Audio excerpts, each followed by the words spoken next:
सगळ्यांना इकडे आणतो का महिलांना बसायला जागा लागला. हा आता नाव घ्यायचं बरं वाटत नाही ना.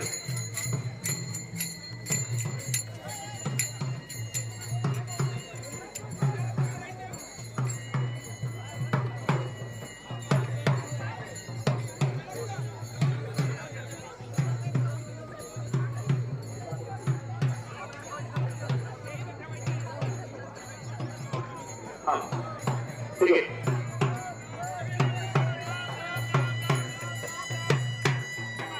या सगळे पुढे चला. बसा पुढे.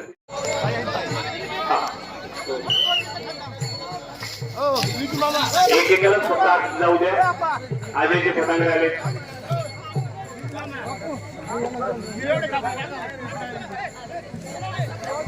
दुर्गाताई आलेल्या आहेत.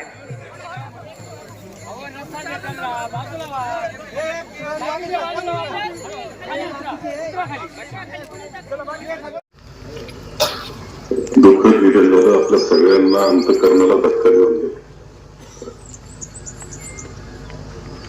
मी माधवराव म्हणायचो, या माधवराव. सारेजण या माधव शेठ म्हणायचे.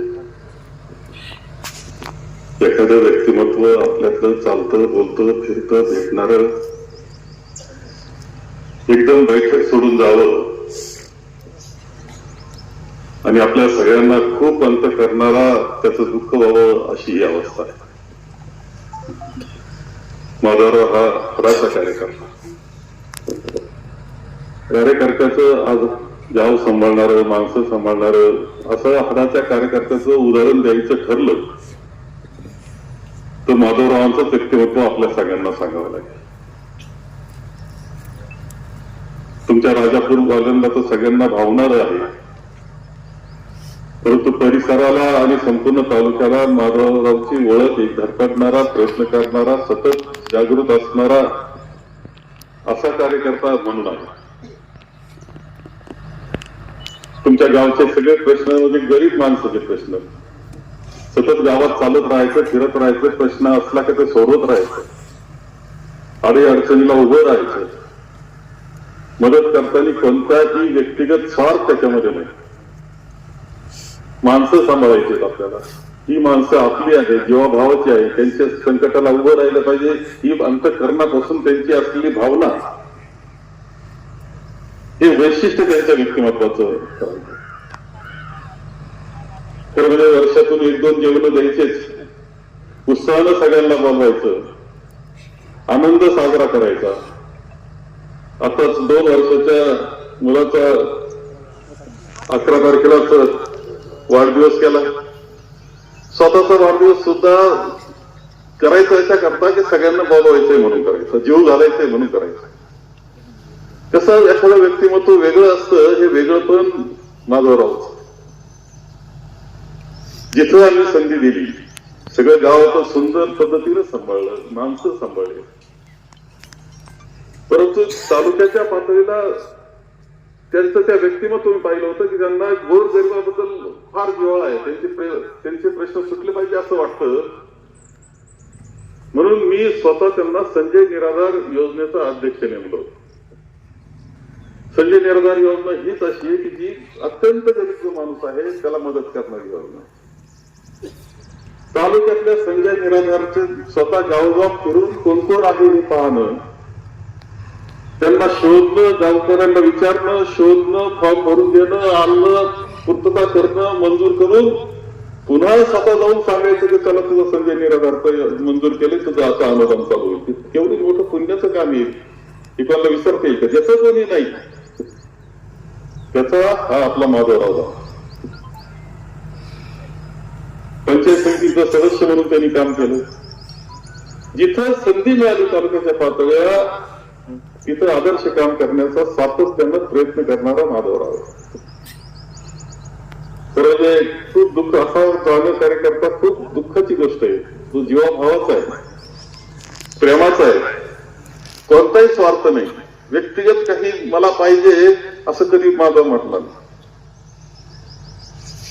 असं व्यक्तिमत्व जाणं कुटुंबाकरता, सेवा करता, सुदर्शन करता, त्या मुली 2 मुली करता तर खूप मोठाच धक्का आहे. कुटुंबाकरता हे नाकारता येत नाही. परंतु आपल्या सगळ्यांना सुद्धा कुटुंबातला एक गेला असं वाटावं हे माधवरावांचं जाणं झालेलं आहे. खरं ही पोकळी कशी भरून निघेल का नाही हे सांगणं अवघड असतं. परंतु त्याच्या त्या व्यक्तिमत्वातून आपण काहीतरी घ्यावं आणि तसा प्रयत्न करावा असं जर आपल्या तरुणांना वाटलं तर तो खराच आजची श्रद्धांजली होऊ शकते असं माझं मत आहे. माधवरावच्या जाण्यावर मी त्यांना भावपूर्ण श्रद्धांजली वाहतो.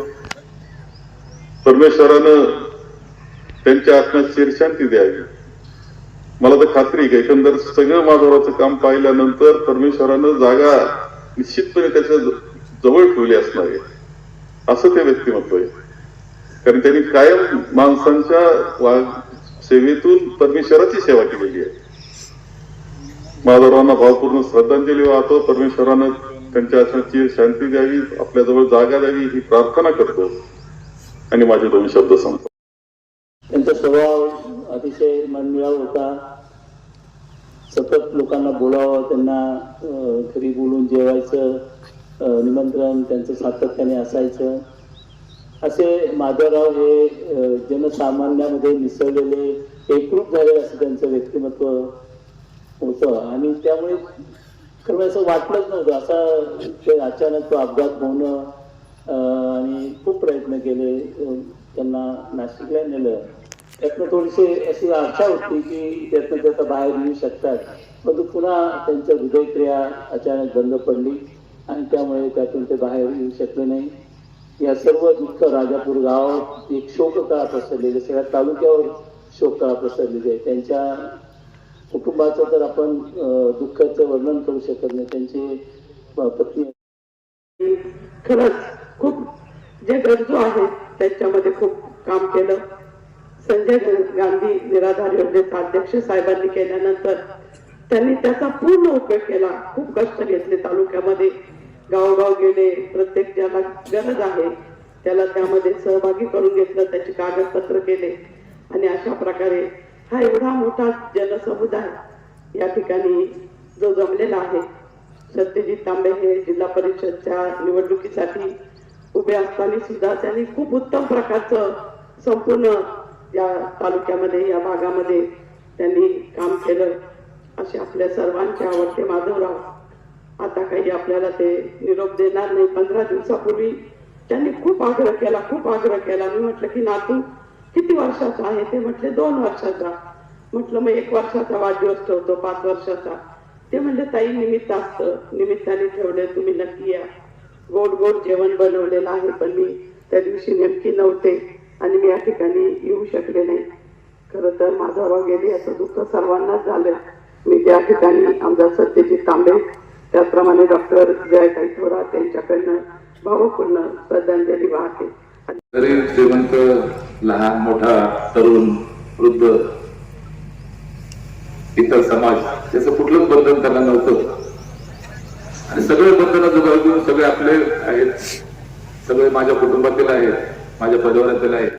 असे आपण सर्वजण माधव शेठ काका असे यांच्या अंत्यविधीसाठी आपण ते सर्वांना आलोय. त्यांच्या जाण्याने त्यांच्या परिवारासोबत पूर्ण संगमनेर तालुक्याला सुद्धा खूप दुःख झालंय. तसेच मी सत्यजित दादा तांबे आणि समस्त संगमनेर शहराच्या वतीने त्यांना भावपूर्ण श्रद्धांजली अर्पण करते. राहिले नाही. काल परवा जो अपघात झाला त्या अपघातानंतर त्यांचा घरालाच काय संपूर्ण पंचक्रोशीला आणि तालुक्याला एक हळहळ निर्माण करून गेली. आज कुठंतरी काकांचं कार्य आपण बघतोय. काकांनी त्यांचा संसार चालू असताना जो काही समाजासाठी त्यांचं समाजकारण आहे, समाजासाठी देणं, भरपूर देणं. आपण म्हणतो समाजकारण करताना, राजकारण करताना राजकारणाच्या पलीकडं माणसे कसे जपायची, ती माणसं जपणं काकांचं खूप मोठं काम.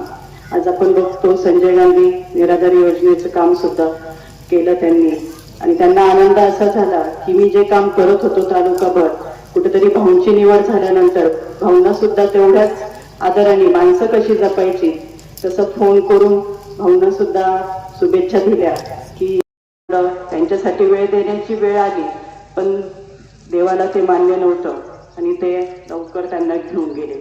पण असो, काकांनी जे त्यांचं काम केलं आहे ते त्यांचं कुटुंब, सर्व नातेवाईक, तुम्ही आम्ही सर्व पंचक्रोशी आणि तालुकाभर आपण सगळं त्यांच्या स्मृती स्मरणात ठेवून त्यांचं जे कार्य आहे त्या कार्याला सलाम, आणि तेच कार्य आपण पुढे नेणार आहोत. कारण की कुठंतरी ही त्यांची कार्याची पोचपावती राहील आणि तुमच्या आमच्या हातून सुद्धा आज त्यांची स्मृती कायम आपल्या आठवणीत राहील. अशाच या काकांना माझ्याकडून, तसेच संपूर्ण संगमनेर तालुक्याकडून आणि आपल्या संगमनेर तालुक्याचे आमदार अमोलभाऊ खताळ पाटील व आमच्या खताळ परिवाराकडून भावपूर्ण श्रद्धांजली.